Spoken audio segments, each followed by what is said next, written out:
कि 9 अगस्त 2024 को सावन का तीसरा शुक्रवार के दिन नाग पंचमी व्रत आने वाला है दोस्तों। इसी दिन किया जाने वाला पंडित जी द्वारा बताया गया 5 कनेर के फूल वाला उपाय आप लोगों को जरूर करना चाहिए, क्योंकि दोस्तों यह एक ऐसा उपाय है जो कि इस उपाय को करने के बाद दोस्तों आपको पूरे साल कोई और उपाय को करने की जरूरत नहीं है, क्योंकि सबसे बड़ा और सबसे नया यह उपाय पंडित जी ने अपनी अभी की सीहोर की कथा में ही बताया है।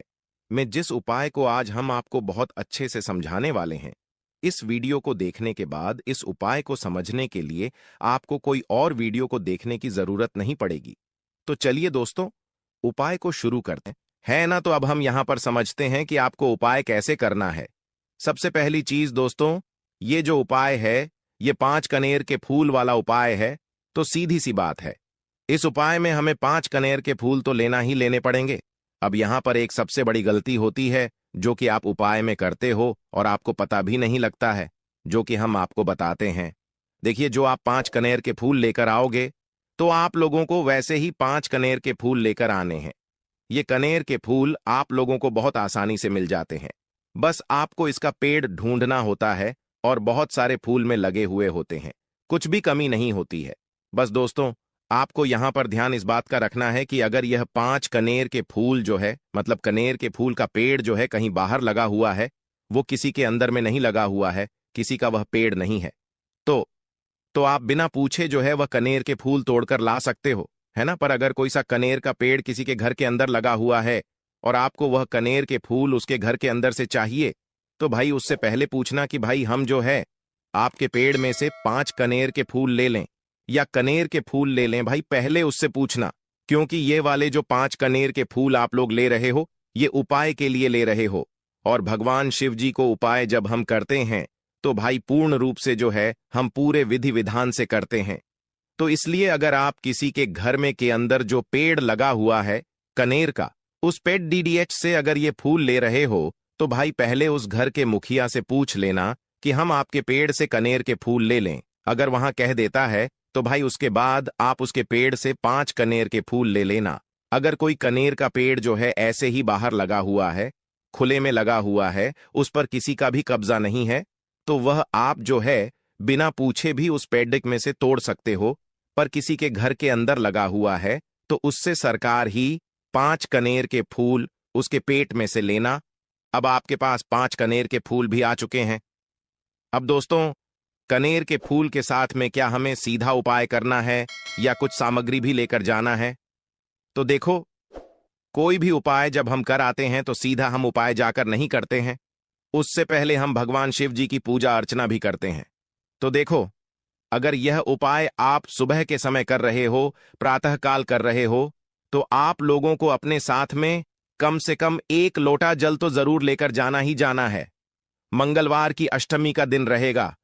वैसे ही माताएं बहनें अपनी पूजन सामग्री लेकर जाएंगी तो उन लोगों के लिए कोई दिक्कत नहीं है जो प्रतिदिन शिव जी के मंदिर लेकर जाते हैं। सावन के सबसे बड़े व्रत नाग पंचमी के दिन अपनी पूरी पूजन सामग्री लेकर जाएंगे।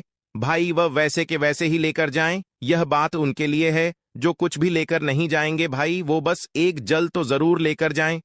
अगर वह इस उपाय को 5 कनेर के फूल वाले उपाय को कर रहे हैं, उसी के बाद में दोस्तों शाम के समय की बात करें, तो भाई शाम के समय अगर आप लोग इस 5 कनेर के फूल वाले उपाय को कर रहे हो, तो अपने साथ में एक गोल बाती का घी का दीपक जरूर लेकर जाना। जो घी का दीपक लोगे वह आटे का होना चाहिए। आटे का होने के साथ में उसके अंदर गोल बाती ही रखी जाएगी। वह गोल बाती आप अपने हाथों से बनाओगे तो ज्यादा बेहतर होगा। साथ ही में उस दीपक के अंदर जो मतलब चीज डालेगी वो डालेगी शुद्ध देसी गाय का घी, है ना। उसके अंदर शुद्ध देसी गाय का घी ही डालना, ना भैंस का, ना मिलावटी बाजार का घी डालना। इस बात का भी आप लोग ध्यान रखना। अगर आपको उपाय का पूर्ण फल चाहिए तो भाई करना क्या है, देखो, सुबह अगर उपाय कर रहे होना तो अगर 10, 11, 12 बजे तक भी उपाय करोगे तो भी कोई दिक्कत वाली बात नहीं है, कर सकते हो। नाग पंचमी का दिन बार बार नहीं आता है। आपको पहुंचना है सबसे पहले तो अपने घर के पास में जो शिव मंदिर हो वहां पर आप लोगों को पहुंच जाना है। अब वहां पर पहुंचकर करके सीधा हमें जाकर उपाय करने लग जाना है। नहीं, आपको पहले अपना शिव जी के मंदिर के अंदर प्रवेश करना है, भगवान शिव जी के दर्शन करना है। पहले आपको अपनी अपनी पूजन अर्चना करनी है। जैसे कि एक लोटा जल जो लेकर गए हैं भाई, वो एक लोटा जल चढ़ा दें। इसके अलावा जो भी पूजन सामग्री है, आपकी फूल, धतूरा, गुलाल, अबीर, गुलाल, जो भी चीजें हैं, चंदन वगैरह, उन सारी चीजों से आप पूजन अर्चना कर सकते हो। पर जो उपाय के 5 कनेर के फूल हैं, वो आप अलग ही रखना। वह उपाय के समय ही हमें निकालने हैं। तो सावन के सबसे बड़े व्रत नाग पंचमी के दिन करते हो, वैसे आप अपनी पूजन अर्चना कर लेना है ना। इसी तरीके से शाम के समय है, शाम के समय जब आप अपने घर के पास में जो शिव मंदिर हो वहां पर पहुंच गए, तो पहुंचने के बाद आप पहले अपना वह घी का दीपक जलाना। अब घी का दीपक जलाने में भी इस बात का ध्यान रखना, इस घी के दीपक को आपको अपने घर से जलाकर नहीं लेकर जाना है और मंदिर में जाकर भी जलाना है। और मंदिर में जाकर जलाओ होगा तो उसे अपनी माचिस से ही चलाना है। अपने घर से इस दीपक को जलाने के लिए अपनी माचिस लेकर आना। अगर आपने मंदिर में किसी और की माचिस ले ली इस दीपक को जलाने के लिए, तो भाई इस उपाय को करने का फल जो है उस व्यक्ति को भी मिल जाएगा जिस व्यक्ति की आपने माचिस ली होगी। उसके बाद में दोस्तों, आप लोगों को एक बात का और ध्यान रखना है कि जब आप उस दीपक को जला दो, जलाने के बाद उस दीपक से आप चाहो तो आरती भी उतार सकते हो, अन्यथा कोई दिक्कत वाली बात नहीं है। आप उस दीपक को भगवान शिव जी के इतने पास मत रखना कि भगवान शिव जी को आंच लगे। थोड़ी दूरी बनाकर ही जो है आप उस दीपक को जो है भगवान शिव जी के शिवलिंग के पास में रखना, क्योंकि अभी हम जो है भगवान शिव जी को प्रसन्न करने वाले हैं। तो इसीलिए जो है भगवान शिव जी को आंच ना लगे, इतनी दूरी बनाकर आप उस दीपक को रख दीजिएगा।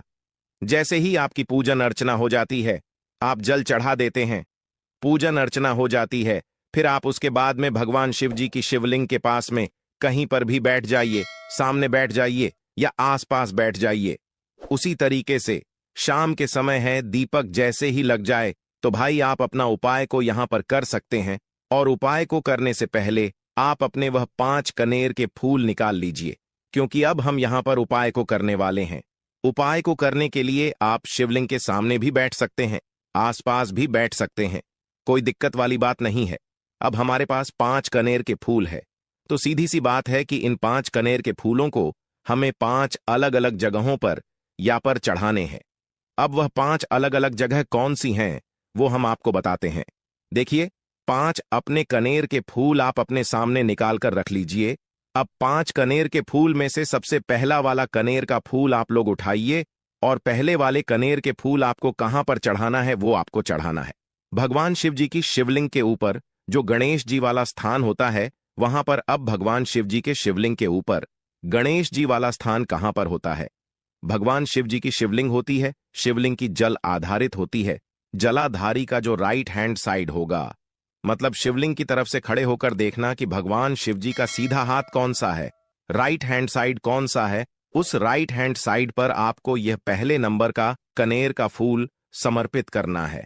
और जो फूल खिला हुआ भाग होगा ना, वो शिवलिंग की तरफ करके ही आप लोग जो है इस पहले नंबर के फूल को भगवान गणेश जी वाले स्थान पर समर्पित करना, जलधारी के राइट हैंड साइड पर। अब दोस्तों निकाल लेना अपना दूसरे नंबर का कनेर का फूल है ना। अब दूसरे नंबर के कनेर के फूल को आपको कहां पर समर्पित करना है? या आपको समर्पित करना है भगवान कार्तिकेय जी वाले स्थान पर। अब गणेश जी वाला स्थान राइट हैंड साइड पर होता है, तो कार्तिकेय जी वाला स्थान लेफ्ट हैंड साइड पर होता है, जलाधारी के ऊपर है। तो जलाधारी के ऊपर जो लेफ्ट हैंड साइड का जो हिस्सा है वहां पर कार्तिकेय जी के स्थान है।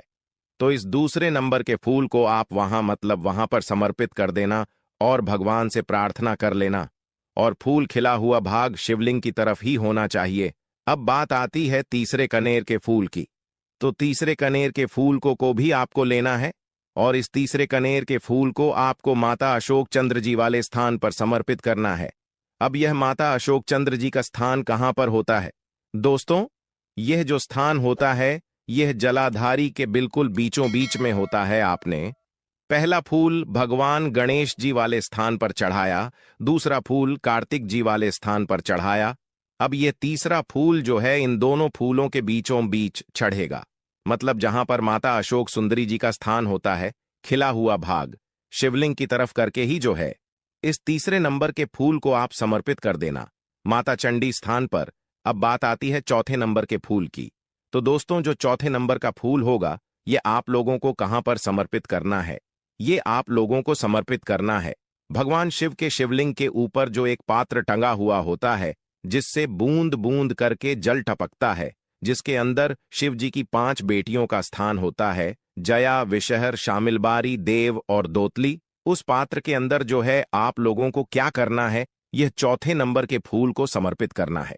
अगर किसी कारणवश आपका महापात्र पात्र जो है शिवलिंग के ऊपर जो पात्र तंग होता है, जिससे बूंद बूंद करके जल टपकता है, वह पात्र उपस्थित न हो, तो आपको क्या करना है कि शिव जी की 5 बेटियों का नाम लेकर, जया, विषहर, शामिलबारी, देव और दोतली का नाम लेकर जो है इस चौथे नंबर के फूल को आपको जलाधारी के ऊपर ही करती शिवलिंग का जो करती भाग होता है ना, वहां पर समर्पित कर देना इस चौथे नंबर के फूल को, है ना। उसके बाद में दोस्तों बात करते हैं आखिरी नंबर के 5वें नंबर के फूल को, जो कि आखिरी फूल है हमारा। इस 5वें नंबर के फूल को आपको क्या करना है? अगर आपके मतलब जिस मंदिर में आप गए हो वहां पर अगर त्रिशूल लगा हुआ है, तो भाई त्रिशूल का एक माध्यम है, भाग होगा, जहां से वो त्रिशूल के तीनों भाग निकले हुए होंगे, है ना। तो आपको वो त्रिशूल का एक मध्य भाग देख लेना है। उस मध्य भाग पर आपको इस 5वें नंबर के कनेर के फूल को छुआ है, स्पर्श कराना है। और स्पर्श कराने के बाद इस 5वें नंबर के फूल को आपको क्या करना है? भगवान शिव जी की शिवलिंग के ऊपर समर्पित कर देना है। अब दोस्तों, अगर वह मतलब जो है त्रिशूल ना भी हो आपके मंदिर में उपस्थित, तो आप सीधा सीधा यह जो 5वें नंबर का कनेर का फूल है या भगवान शिव जी की शिवलिंग के ऊपर समर्पित कर देना। बस ध्यान इस बात का रखना कि जो खिला हुआ भाग है फूल का, वह सामने की तरफ होना चाहिए, जलाधारी की तरफ होना चाहिए, और डंडी का जो भाग है वह शिवलिंग के पीछे की तरफ होना चाहिए, फूल की, है ना। तो इस बात का आप लोगों को ध्यान रखना है। जैसे ही आप लोग को ये 5 फूल समर्पित कर दे देते हैं, वहीं पर भगवान शिव जी के शिवलिंग के पास में बैठकर जो है हाथ जोड़कर विनती कर कर अपनी वह मनोकामना बोलना, जिस मनोकामना के लिए आप लोग ये वाला उपाय कर रहे हो। अपनी वह दुख और समस्या बोलना जिसके लिए आप लोग अपना ये वाला उपाय कर रहे हो। अपने किसी भी एक मनोकामना के लिए ये वाला उपाय करना। 2-3 मनोकामना एक साथ मत बोलना, कोई भी एक मनोकामना बोल देना। अपने 5वें नंबर के फूल चढ़ाने के बाद और चढ़ा दो, तो भाई 2 मिनट भगवान शिव जी के नाम का जाप कर लेना। उसके साथ में दोस्तों आपका ये उपाय यहां पर पूर्ण हो जाता है।